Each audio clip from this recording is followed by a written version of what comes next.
as the Prophet ordained, and give them arms.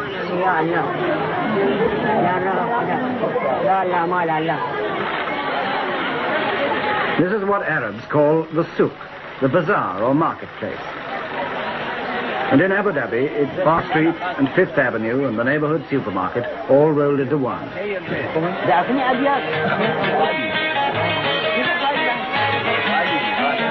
For the Arabs of the desert, it's got everything we mean by bright lights and the big city. It's not much of a place, but this is where 20,000 people are going to share Zayed's inheritance of 100 million a year. Some of them have got a share in it already. They've bought big cars to go bumping over the unmade tracks. Big lorries to cash in on the building boom. And they've also learned to throw them away, like all good modern men.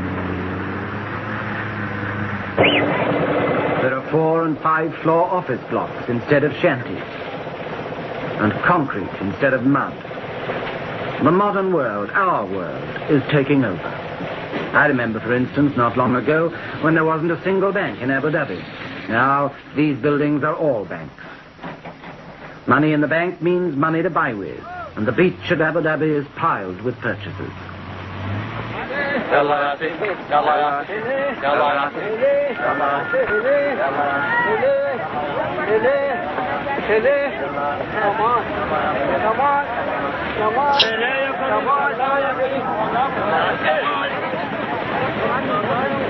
Abu Dhabi was built on a sandbank, so it's never had a proper harbour.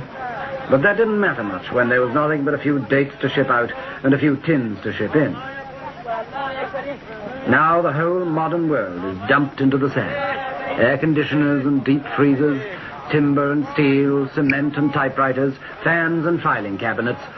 You name it, and you'll find it here, sweeping in like a tidal wave on the old Arabian shore.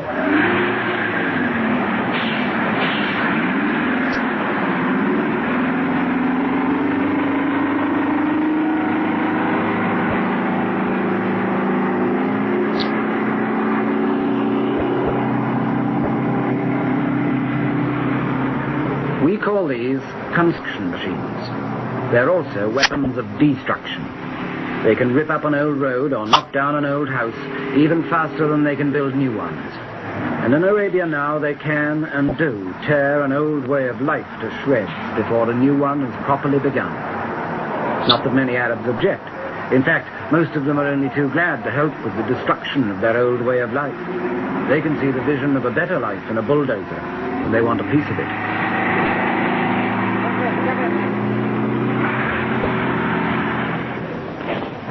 Someone, though, must try to strike a balance between building the new and wrecking the old.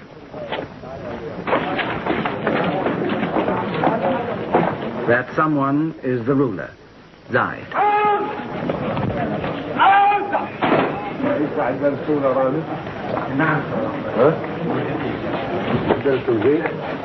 Zayed knows from experience that if he's too slow to destroy the old world, he may be removed like his brother Shakput. But if he tries to build the new world too quickly, he may destroy himself just as surely. Life for Zayed has become a perpetual balancing act between the personal leadership of the past and the faceless, impersonal administration of the future. Like Shakput, he still holds his majlis every day, so that his people can meet him, greet him, talk to him and complain to him in the traditional desert way. The ritual is unchanged. The coffee is served. Time, motion, and people seem as leisurely as ever. But behind the appearance of tradition, the revolution is creeping in. The majlis doesn't last all morning anymore. Zayed can only give his people an hour of his time. And even that's interrupted by the demands of the modern world.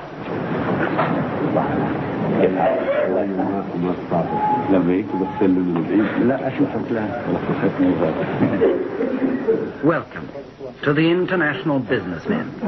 Welcome to the salesmen, to the experts, to science and high finance.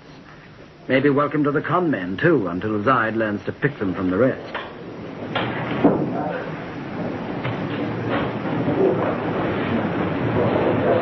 Of course, they all sit down together. And of course, they're all equal, East and West, the world and Arabia.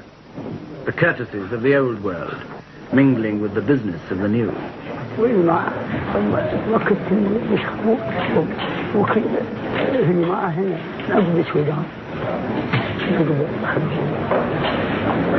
But it's the newcomers in business suits who get the places of honor at Zayed's side. And not just because Arab hospitality demands they should be favored. They're there because they represent power. The power to provide the people of Abu Dhabi with anything Zayed can now afford to buy. Still, the ritual goes on, balancing the new with the old. The first thing a visitor must do in Arabia is to learn patience. You can sit for hours in places like this and never do anything but ask after each other's health. All in good time and all by the will of God. Never do today what you can put off till tomorrow. Never act if you can talk instead. The tribesman with a problem comes to Zayed to sort it out. And everybody else must wait. Patience and still more patience. But now there's $100 million of good hard cash burning a hole in patience every year. That's business that won't wait. It may be the will of God that's given it to Abu Dhabi, but it's the will of man, and especially the will of Zayed, that has to decide what to do with it now.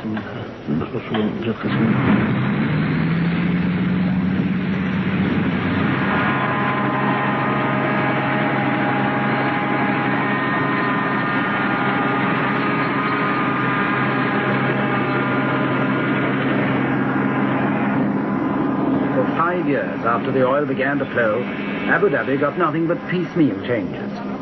Now Zayed has come to power with a plan to make Abu Dhabi the model state of Arabia, with all the paraphernalia of development. In the first few months of his rule, he awarded $70 million worth of contracts, and he's out every day to spur on the men who are making him a brand new kingdom. Concrete, and this will be going out approximately a mile, and the second stage will be done next spring or